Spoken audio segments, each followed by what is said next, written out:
Chapter 79 God's Justice.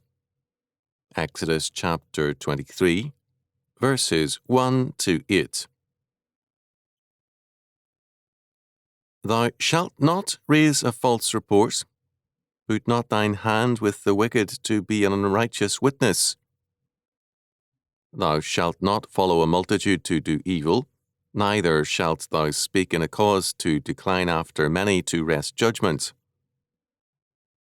Neither shalt thou countenance a poor man in his cause. If thou meet thine enemy's ox or his ass going astray, thou shalt surely bring it back to him again. If thou see the ass of him that hateth thee lying under his burden, and wouldest forbear to help him, thou shalt surely help with him.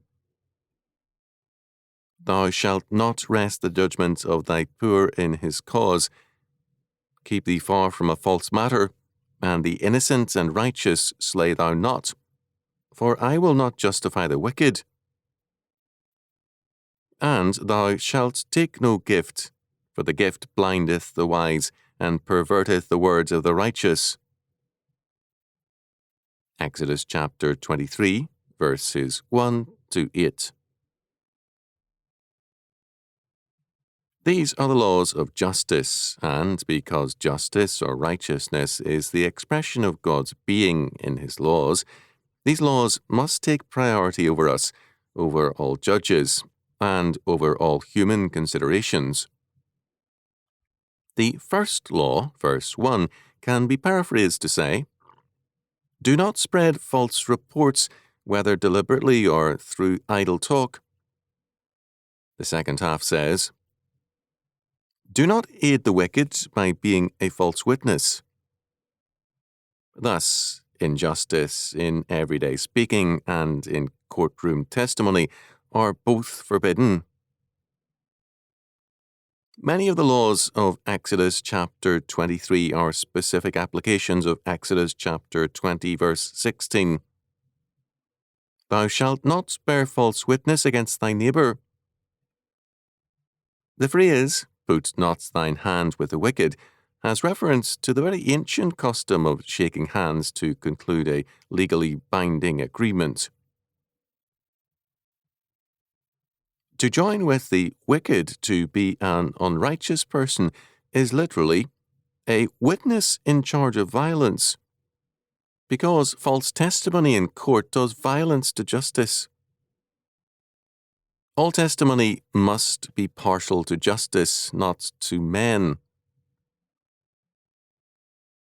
The second law, verse 2, warns against and forbids following a multitude to do evil, that is, being socially determined in our actions. The second half of the verse is rendered by the Berkeley version as, "Nor, when witnessing in a lawsuit, lean toward the majority to thwart justice." In the first verse, all false testimony and false witness is prescribed. Now, that type of false witness is cited which follows the majority, or the prevailing opinion.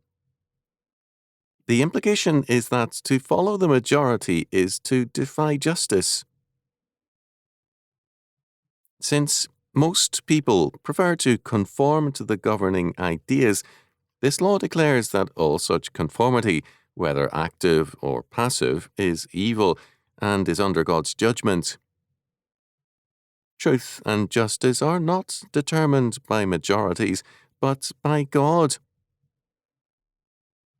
Just as monarchies and dictatorships have imposed one man's will, whatever the justness of the case, so democracies often impose their majority will over truth and justice. As James McGregor commented, "Do not go with the stream in wrongdoing." Decline here means turn aside from the straight path to turn aside, same word, justice. The law applies to the judge and the witness both. The third law forbids favoritism to the poor because they are poor. A charitable view of the poor cannot be used to set aside justice. all people are equally prone to sin, and the court, whether it be the judge or the witness, must be governed by justice. In the 1930s, I heard a missionary describe an episode in old China. A neighbouring missionary kept 2 cows for his family and associates to provide milk. His son, perhaps aged 5, was playing with a Chinese lad of the same age. At one point, they tossed small pebbles at a Chinese neighbour's sickly and dying cow. That night, the cow died. The missionary and his son were placed on trial for killing the cow, and the verdict was that one of his cows had to be given to replace the neighbour's dead cow. The missionary was outraged and protested the decision. The courts and the people were in turn shocked by his protests. Of course his son did not kill the cow, but he had 2 cows, and the neighbour now had none. Justice, the missionary learned in time, did not exist there because many extraneous concerns governed the courts. Partiality to the poor might seem noble, but its result is injustice. Sentimentalism can be as evil as tyranny in its consequences. We cannot assume that the poor or the rich are necessarily right. Sin is no respecter of persons. In Leviticus chapter 19, verse 15, we are told, "Ye shall do no unrighteousness in judgment.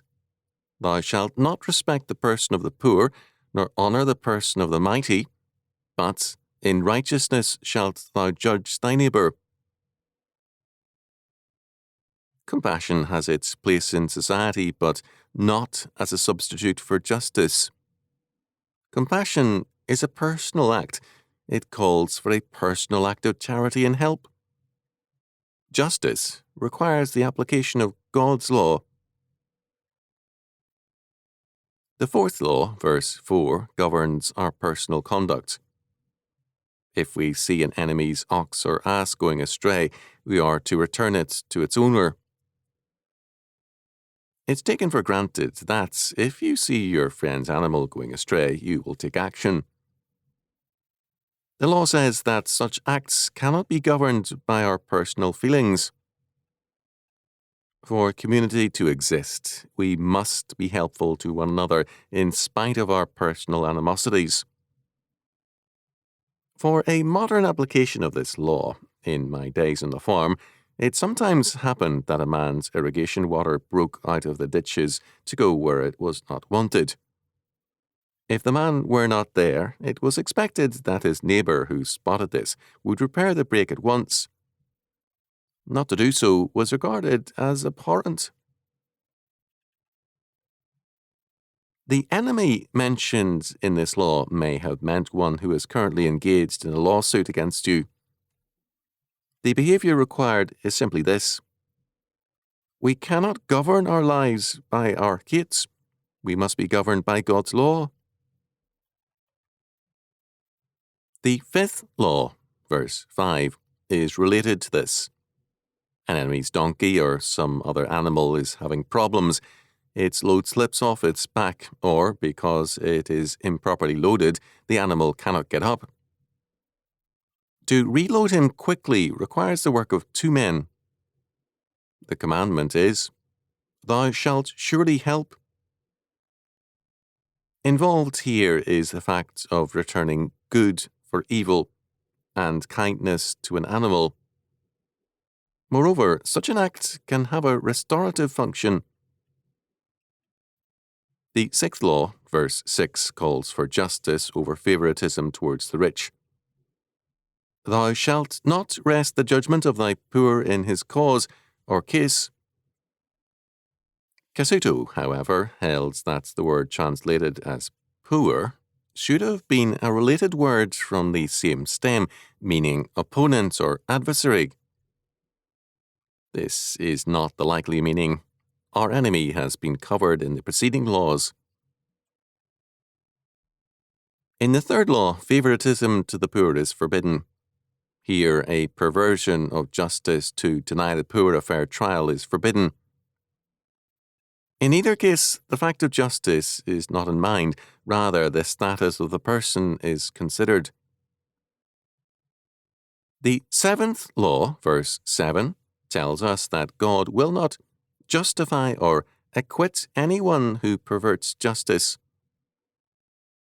James Moffat rendered the verse in these words: "Avoid false charges, never have innocent and guiltless people put to death, nor acquit bad men." This is a paraphrase, but the idea is clear. The court cannot act in terms of a social agenda, but must rather act in terms of the facts of the case. This is an important point. When it suits them, people want the court to act in terms of a social agenda. One of the most famous cases in American history came to be known as the Dred Scott case. The decision demanded was in terms of a social agenda. Both the North and the South looked for such a conclusion to the case. Whatever the facts of the case, from our perspective, the decision was closer to the law than to a social agenda. The fact that the law was bad only meant that Congress should have exercised its power to repeal that which it had made. The eighth law, verse 8, forbids bribery. A bribe blinds the wise and perverts the decision of the court of justice. There is a similar statement in Deuteronomy chapter 16, verse 19. "Thou shalt not wrest judgment, thou shalt not respect persons, neither take a gift, for a gift doth blind the eyes of the wise, and pervert the words of the righteous." There is an interesting aspect to this law which is generally unknown. In ancient Israel, judges were not paid by the civil authorities, or later the kings, but out of the funds of the sanctuary, the tabernacle, or the temple. The administration of justice was seen as a religious task and was thus financed by the temple, apparently by the use of tithes and gifts. Justice and salvation were closely linked as God's holy purpose for men and society, and hence bribery was comparable to a corruption of the temple. The secularization of justice has placed it under man's authority and has made law and justice things determined by men, by majorities, minorities, races, or classes. All this has worked to destroy justice. As against this, God's law sets forth true and ultimate justice.